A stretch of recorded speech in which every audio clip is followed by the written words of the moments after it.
friends, welcome or rather welcome back. This is Dr. Rohit from Rohit International Training Academy. Well, thank you for watching my videos and subscribing to my channel. There is a good news for you all.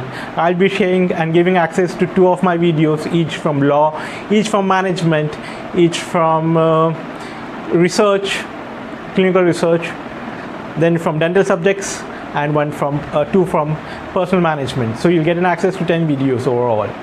These are free videos which will help you and let you decide where you want to need a mentor. It's difficult for some people to accustom and to get used to my language, my pace and my study material, but then once you're enrolled, I'll get up to your level as a mentor so that you understand whatever difficulty you have. So first video is regarding communication. Communication, what is it? Communication, I'm calling my friend is calling me. Is it a communication? Yes, it is a communication. So when my friend calls me up and says tomorrow 7 o'clock is party, 7 o'clock party is the message. The message being sent by my friend to me. My friend is the sender, I'm the receiver. What next? Message. He has typed the message, so the message is being encoded by him. I'm reading the message and I'm understanding it with the symbols, whatever, with the party symbol and all. So I have decoded the message. There is a channel, there is a medium, mobile, email. So this is the medium. So when we getting this message, we have something which is required: sender, receiver, channel, encoding, decoding, message. What next? What are the communication? What is a good communication? Where the message is very precise, where the message is very accurate, where the message is very flexible, where the message is very readable, where the message is very convincing. It's a good communication. It's about 2 people. When man is a social animal, and there are many more people involved. So there needs to be a coordination where everyone agrees, where sometimes everyone doesn't agree. So there is a lot of communication becomes a lot of bit difficult, where we need to have more channels. My friend is calling me, I'm calling other friends, and other friends are calling other friends. So it becomes a chain. Sometimes I call 2 friends call other 2 friends. So it becomes a circle. Sometimes I call everyone at the same time, it becomes a wheel. Sometimes everyone is coordinating with the other, it becomes all free network. I personally give my favorites messages about the party, so it becomes a cluster where I meet everyone. Whoever meets me, I send them about the message and the invitation. It becomes a probability, because the one who doesn't meet me doesn't get the message. So these are all the networks about, these are all about the various modes of communication. So we'll talk about those various modes of communication and let you know which one is suited for where, and what are the various modes, what are the barriers of communication, what are the characteristics of communication, what is good communication, what all do we need to know about communication. The definition, first of all, we'll start with. So we have a lot of things to go and learn about in communication.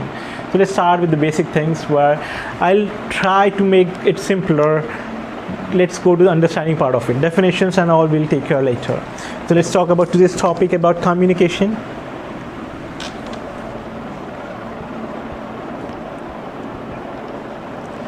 So let's say 6 people. I being the boss, giving 6 people orders. So this becomes single strand. Whatever my employee, his subordinate, under him the employee, and the bottommost employee, everyone gets the same message. This is called as an order giving. This is a order which is from the top to the bottom. This is called as downward messaging, downward communication. I'll give orders tomorrow 1 o'clock is the party, 1 p.m. lunch. So 1 p.m. lunch will be given to my subordinate and it will be passed on. Next comes, this is about single strand. Next comes, I'll give an order at the same time to everyone of my office. So this becomes to be a wheel type. everyone gets the message at the same time. 6 numbers and 6 email IDs with me, I will send all. So everyone gets it at the same time. So this again has a lesser coordination and lesser flexibility. This messages are very rigid. Send at 1 o'clock, party at 1 o'clock. Timeline is very little. Get ready for the party, we are going out. So flexibility is not there, coordination between employees is not there. It's just an order at the same time, sent to all and many. Next one is about all network. I give it to 1, 2, 3, 4, 5, 6, 7. Everyone is coordinating. So this kind of messages, everyone coordinates. So this is all free network. Let's talk about next network, where we have probability. I'll give it to the one who greeted me in the morning. I remember I have to give him a message for today's party. Don't forget 1 o'clock party. So I gave him a message. He meets other two, gives them message. They meet one, gives them message. 6th one is left out because nobody has seen him. He's working in his cabin and he could not be reached, and everyone forgets, as the law of probability. Now next one is about one more in the organization. Let's talk about, these are horizontal, within the cabin, within the employees, 20-30 employees in team. This is about their communication. This is probability. Now let's talk about cluster.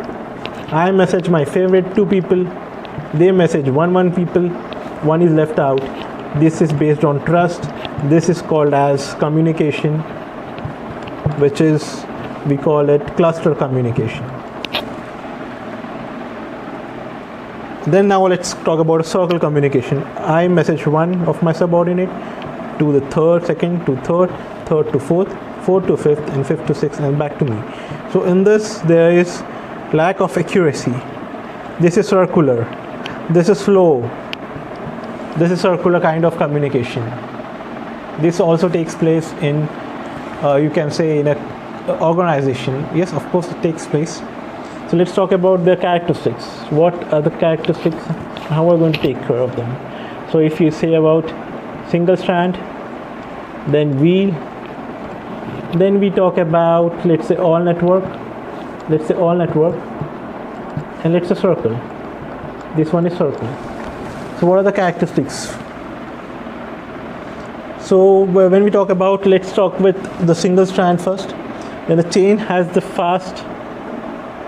Let's talk about speed. This is the speed. Speed would be fast.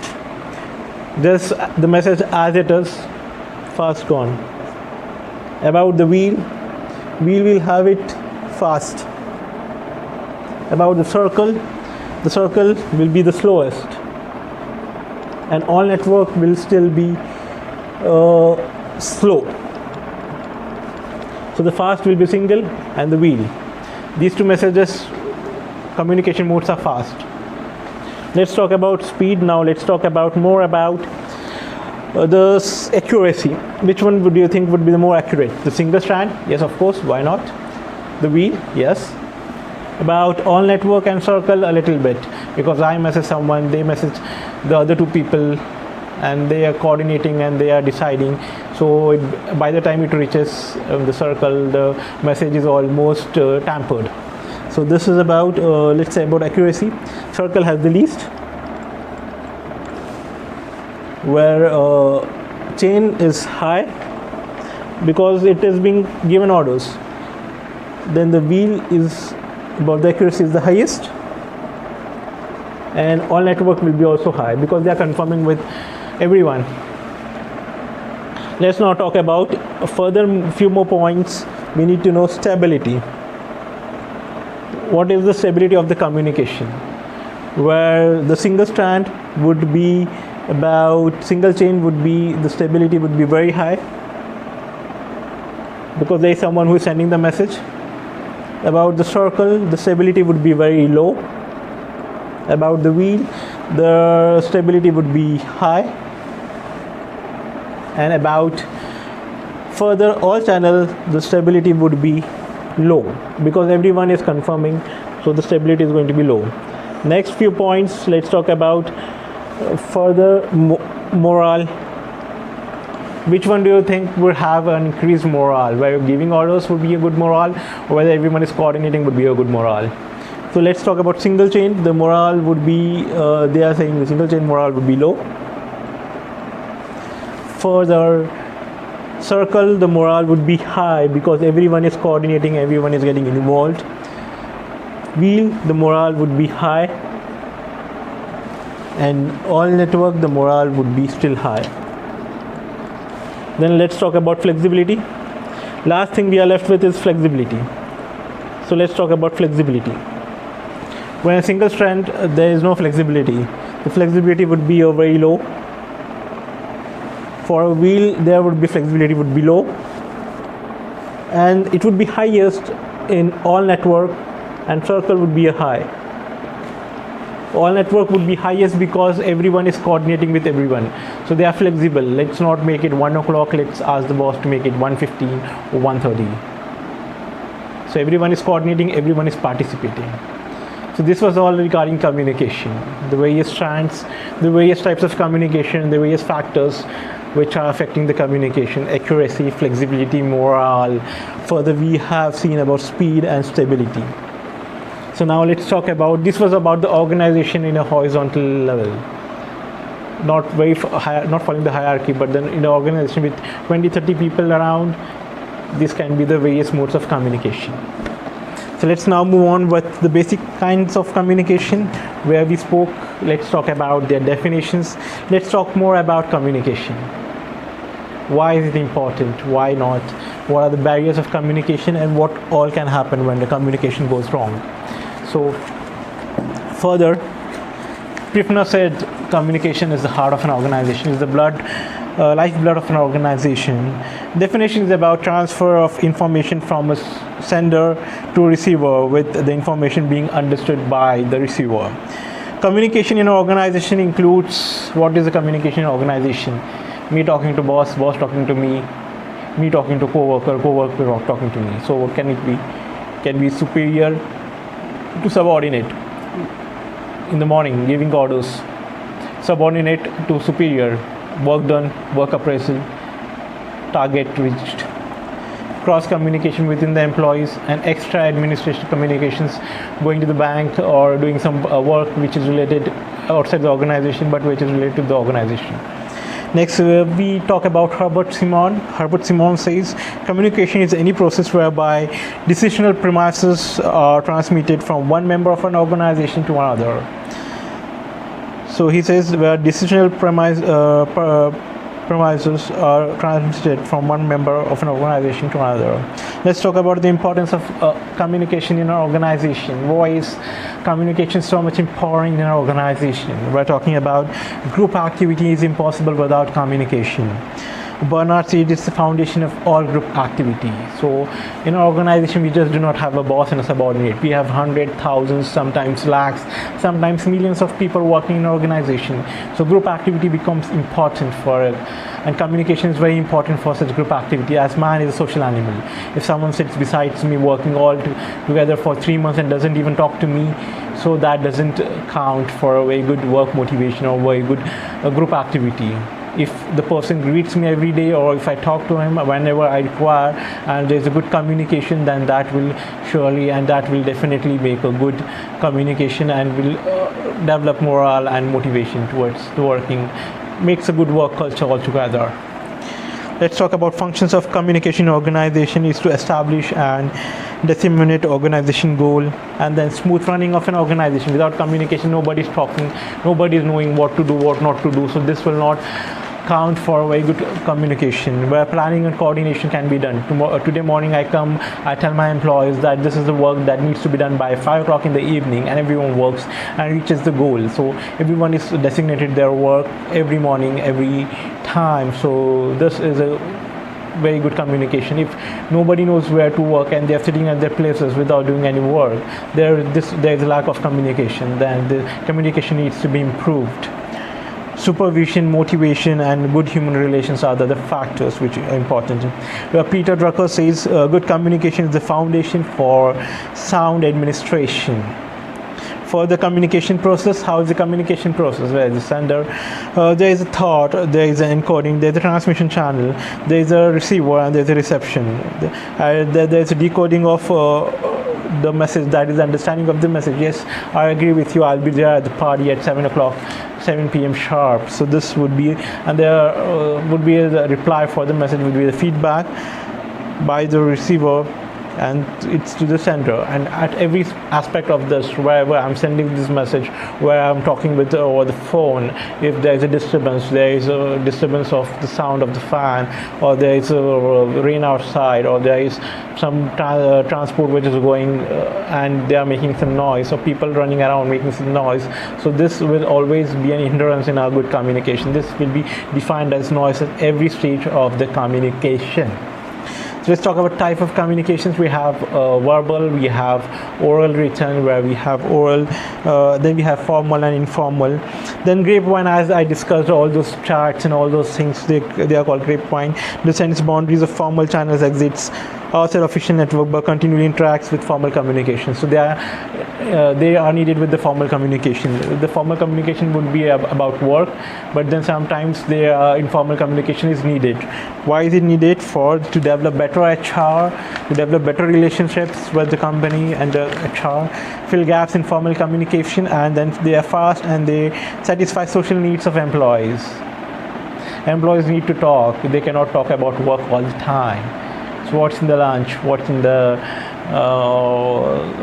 where there is a new coffee in the canteen, so let's get and have a hang of it. So this is all is needed for grapevine. Limitations of grapevine: authenticity, rumors, no origin, who is responsible, then not dependable. Managers should use grapevine. Why should managers use grapevine? Because to keep informal groups informed of organization matter, encourage information dissemination through informal groups, and downward effort and crosswise communications are complementary to each other. So let's now move on with the next point, where we will talk more about, we spoke about the types of communications, we spoke about the various things about communication. What can be used, what do you think can be a barrier in communication? Barrier in communication can be lack of planning, poorly expressed message if the message is not clear, loss in transmission if there was some more of noise and there was loss of transmission, and poor retention, poor listening if I'm not able to listen properly, distrust, fear, and information overload. If there's a lot of information, if I'm going on speaking, then you will not be able to get what is intended. So let's get back to the thing where we will talk about the various definitions of communication. These are a few definitions which are very important for communication point of view. So let's get back to the definition of communication. Communication, the word communication is defined and is derived from the Latin word communis, which means common. Hence, communication means sharing of ideas in common. Makes sense. Further, Keith Davis says communication is the process of passing information and understanding from one person to another.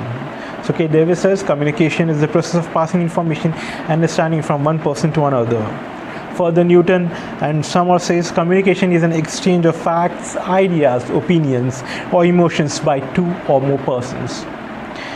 News and O'Donnell says communication is an intercourse by words, letters, symbols, or messages, and is a way that one's organization's member shares meanings and understandings with other. Mark Furlan says communication may be broadly defined as the process of meaningful interaction among human beings. More specifically, it is a process by which meanings are perceived and understandings are reached among human beings. Where M.W. Cunning says the word communication describes the process of conveying messages, facts, ideas, attitudes, and opinions from one person to another so that they are understood. So this was all regarding communication. Let's now move on with the next point, where we will talk more about further few definitions about one given by Millett. Millett says communication is the shared understanding of a shared purpose. Ordwaited says the underlying aim of communication is the meeting of minds on common issues. Chester Bernard, a very important definition, we say is a communication that cannot be understood can have no authority. And then a Peter Drucker, which says communication is the ability of various functional groups with an enterprise to understand each other and each other functions and concerns. And here goes the last definition for communication, which says communication is the sum of all the things one person does when he wants to create understanding in the minds of another. It involves a systematic and continuous process of telling, listening, and understanding. So let's talk about communication in all. So when we are talking about communication, we thought about the communication, we saw about the modes of communication, the process of communication, whether receiver and sender, and the various networks or channels of communication we saw. Now let's move on with finally with the definitions. We are moving on now with grapevine. Grapevine has single strand, gossip, probability, and cluster. Single strand is under the single strand network. The information passes from one to another. That is, one member communicates to another member, who in turn communicates to another member, and so on. So it's a single strand is giving authority, giving orders, giving information. Gossip network, under the gossip network, the member communicates non-selectively. Member having information passes it to everyone he meets. So he meet whoever I meet in the morning, I'll pass the information to that person. So that is gossip network. Next is probability. Probability is a thing where under the probability network, information passes according to the law of probability. That is, one member communicates randomly with others, who in turn communicate to some others. Cluster network is by Keith Davis. This is the most popular and widely relevant in an organization. Why do you think cluster network would be most relevant and widely used in an organization? Cluster network would be widely used in an organization because they are in an organization where we have many people working, we trust some people, and we need to pass on that information to those people whom we trust. So under the cluster network, the information passes selectively. That is, one member communicates with only those members whom he trusts, and they in turn pass it on to some other selected members. So there is a selective giving of information from some members of the organization. So let's now move on with the barriers and problems, and then we'll move on with the various types of various attributes of a good communication. Talking about the barriers and problems, semantic barrier, where the barriers are concerned with the language difficulties. These occur due to the difference in the individual interpretation of words and symbols used in the process of communication. Then Rudolf Flesch said about gobbledygook, where there is a official language which is it's a desire to be over exact, over abstract, and over interpersonal. And official language can become quite curt and even disaggressive. He says official language sometimes become very disagreeable. So similarly, Terry observed. Terry says, intentional words do not refer to something that can be printed out. They neither always connote an identical meaning to different persons, nor the same meaning to the same person at all times. So whatever I say cannot be printed out. It can mean some different meaning to someone, some different meaning to some person at some other point of time. Ideological bias. The members of organization do not share ideological properties and orientation. This affects the effective communication process. Piffner said differences in background, land, and expectation result in different social and political views. These are probably the greatest handicap to effective communication, probably the most difficult to overcome.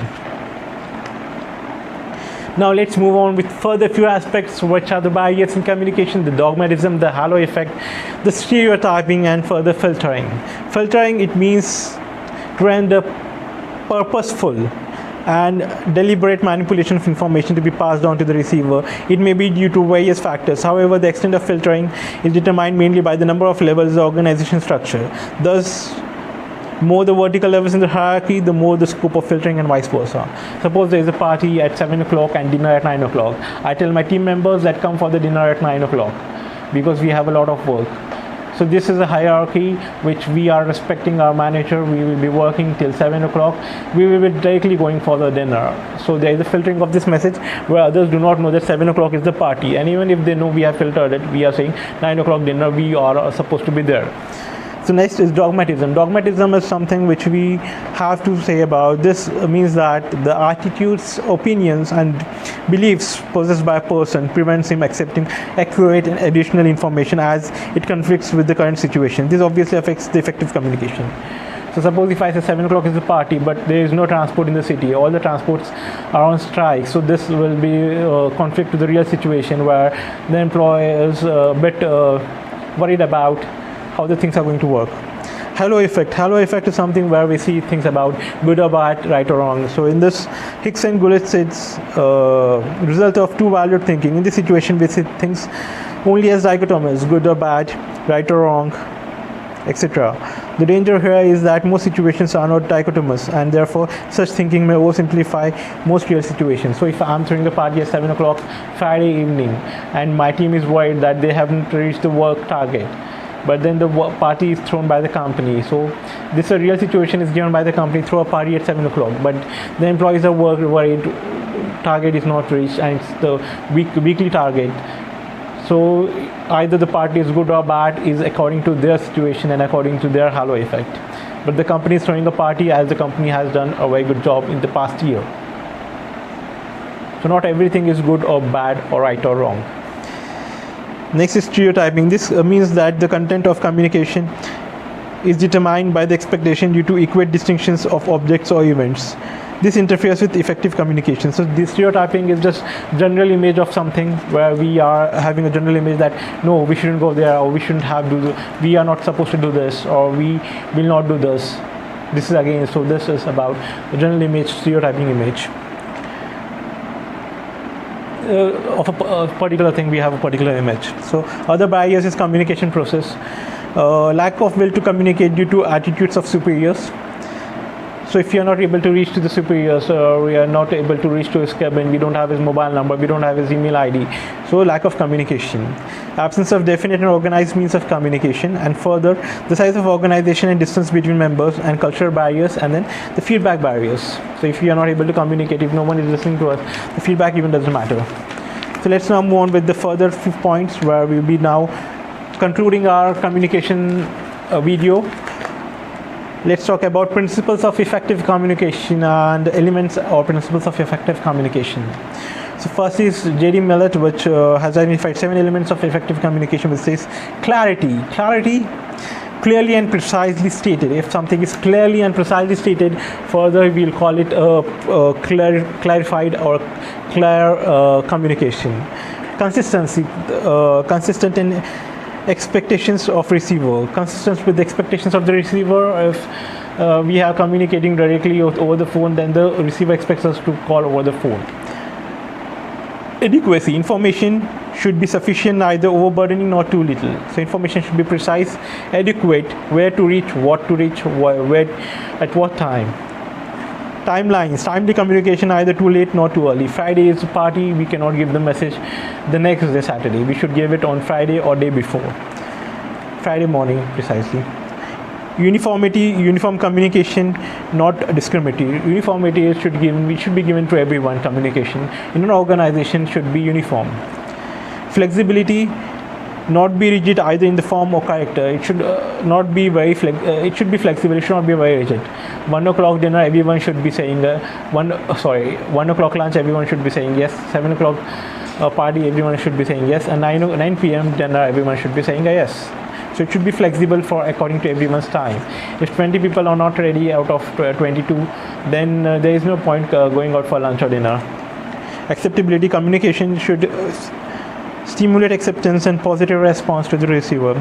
Acceptable, it should be acceptable. If I say 1 o'clock lunch, everyone should be accepted. At least 80% people should be there for the lunch. If I say 9 p.m. dinner, most of them should be coordinating and should be ready and should be acceptable for this invitation of dinner and party. Flow of communication can either be downward or it can be upward. Where we say downward is from superior to the subordinate, which is mostly orders and instructions and directions about an understanding of the job and relationship with other jobs. This is about organization policies and procedures. Where we talk about upward, we say upward flow of communication from, it's about the work done, about the target reached, about the problem relating to the work, about subordinates' work performance and the work appraisal of their subordinates. Where we talk about the horizontal, like we saw about all those chains and about chains, wheels, circular, free flow. It's about the organization, people working in a team. So this is the horizontal communication. There are various human problems and communication problems is one of them. So let's talk about single chain. Single chain, number of levels in an organization. Each individual in these levels in both superior as well as subordinate except the top or bottom. So this is orderly, easy to control, and very time consuming. This is normally seen in bureaucratic organizations. Let's talk about wheel. Wheel network. All subordinates under one superior communicate through him only as a hub of wheel, not allowed to communicate among themselves. No horizontal communication poses problem of communication. What about circular? The communication moves in a circle. Each person can communicate with his adjoining two persons. In this network, communication flow is slow and free flow. In each person can communicate with others freely. In this network, communication flow is fast, but problem of coordination exists. This is followed in free form organizations or in task force. So these were regarding the communications. So there are further, what are the demerits of oral communication? Lack of proof, lack of authenticity, and it's time consuming. Then what are the advantages? It is easy communication, effective, instant feedback, and facility for informal communication. How can we communicate orally? We can communicate through face-to-face communication or through phone. What is written communication? Letters, circulars, notes, manuals, magazines, diaries, suggestions. Oral communication has problems with authenticity, proof of future reference, and communication to distant places. Non-verbal communication is organizational and non-organizational settings. They include the facial expressions, the body language, and the gestures a person makes. So this was all regarding communication video, where we spoke about the various strands, we spoke about the various modes of communication, we spoke about the definition of communication, and further we will be concluding with this, the part which is called as communication. Hope you enjoyed watching this video. A few of the questions where I need to ask you regarding this video. Who said that communication is the heart of an organization? Pifner. Who said that communication is the bloodstream of an organization or is the main form of an organization? Is again Pifner. Then without communication there can be no group activity. If I say about this, okay, let's talk about analysis of problem of comprehensive communication was given by Henry Froel. Then further, communication which cannot be understood can have no authority. Who said this? Bernard. Communication as the bloodstream of administration. Pifner. Communication as a process whereby one person makes his ideas and feelings known to other. Rohit. Concept, the ability of various functional groups within enterprise to understand each other and each other's functions and concerns is communication. With the definition is given by Peter Drucker. The shared understanding of shared purpose. This definition was given by Millet. Underlying aim of communication in meeting of minds in common issues. This definition was given by Rohit. So this was all regarding the few of the short questions on communication. So hope you enjoyed watching my video on communication. And if you like my videos and if you want to enroll with my academy, you are very much welcome to enroll with Rohit International Training Academy. We'll be coaching you on leadership, motivation, emotional intelligence, work motivation theories, more of leadership and more of ethics, values, decision making. Then comes social justice. These all things will be taken care of. Further, we'll be talking more about for the areas like law management. We are open law management, and then research, clinical research for the medical pharma research. Then a few of the things about we are concerned with is about pre-medical biology subjects, and then further we'll be talking more about these personal management things. So don't forget to tune into our channel and tune into our academy. We are ready for enrollment. This is Dr. Rohit as the Nane, the proprietor of the academy. You can reach us out 8888768078. We are open for enrollments. Thank you for watching my videos. I'll be giving 2 videos each of my areas, and you'll gain access to 2 free videos of each domain from our academy. So to judge, just to judge and gauge our speed, our accuracy, and our study material, so that you get enrolled with us. If you are not comfortable, we'll have to get to your level to make you comfortable. This is Dr. Roy signing off from Rohit International Training Academy, and have a great day. Thank you.